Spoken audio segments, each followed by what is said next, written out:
আলোচিত অভিনেত্রী নুসরাত ফারিয়াকে গ্রেপ্তারের পর সামাজিক যোগাযোগ মাধ্যমে নানা আলোচনা সমালোচনার জন্ম দেয়। এই অভিনেত্রীকে কারাগারে পাঠানোর পর বিভিন্নজন বিভিন্ন মন্তব্য করেছেন। জাতীয় নাগরিক পার্টির দক্ষিণাঞ্চলের মুখ্য সংগঠক হাসনাত আব্দুল্লাহ নুসরাত ফারিয়ার গ্রেপ্তারকে জনগণের মনোযোগ ডাইভার্সন বলে মন্তব্য করেছেন। সোমবার নিজের ভেরিফাইড ফেসবুক পেজে দেওয়া এক পোস্টে তিনি এই মন্তব্য করেন। পোস্টে হাসনাত লিখেন, ইন্টারিম 626 জনের লিস্ট কোথায়? 626 জনকে নিরাপদে বের করে দিয়ে এখন নুসরাত ফারিয়াকে হত্যা মামলায় গ্রেপ্তার করে বোঝাতে চাচ্ছেন আপনারা খুব বিচার করছেন। এগুলো বিচার নয়, এগুলো হাসিনা স্টাইলে মনোযোগ ডাইভার্সন। RICL TMX, যুগের পর যুগ স্থাপনা থাকে মজবুত।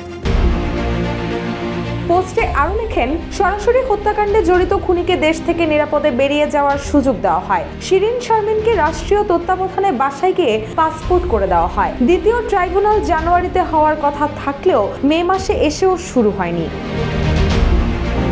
এদিকে নুসরাত ফারিয়াদের গ্রেপ্তার করে মূলত গণহত্যার বিচারকে হালকা করা হচ্ছে বলে মন্তব্য করেছেন গণ অধিকার পরিষদের সাধারণ সম্পাদক মোহাম্মদ রাশেদ খান। তিনি বলেছেন, নুসরাত ফারিয়া গ্রেপ্তার হলে তিশারাও গ্রেপ্তার হবে। এক পোস্টে তিনি লিখেন, নুসরাত ফারিয়াদের গ্রেপ্তার করে মূলত গণহত্যার বিচারকে হালকা করা হচ্ছে। নুসরাত ফারিয়া গ্রেপ্তার হলে তিশারাও গ্রেপ্তার হবে। এমনকি সারা জীবন আওয়ামী লীগের সুবিধা নেওয়ার জন্য ফারুকীও অ্যারেস্ট হওয়ার কথা। নুসরাত ফারিয়াদের গ্রেপ্তার করে হাস্যকর পরিস্থিতি তৈরি করা হচ্ছে জানিয়ে তিনি আরো লেখেন, ডামি 300 এমপি ধরার খবর নেই, তাদের সম্পদ বাজেয়াপ্ত করার উদ্যোগ নেই। নুসরাত ফারিয়াদের গ্রেপ্তার করে হাস্যকর পরিস্থিতি তৈরি করা হচ্ছে।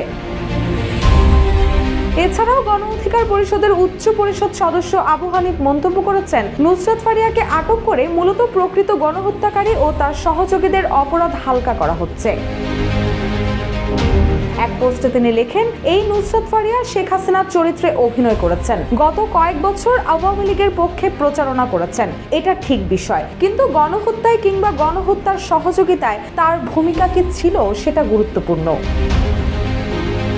পোস্টে তিনি আরো উল্লেখ করেন, নুসরাত ফারিয়া যে সিনেমায় হাসিনার চরিত্রে অভিনয় করেছিল, একই সিনেমায় শেখ হাসিনার মায়ের চরিত্রে অভিনয় করেছিল তিশা। সেই তিশাকে তো আটক করা হয়নি, এটা চরম বৈষম্য। যদি নুসরাত ফারিয়াকে আটক করা হয় তাহলে তিশাকেও আটক করা উচিত, তা না হলে এসব বিষয়ে প্রশ্ন উঠবে। রুশাসু জয় জয় দিন।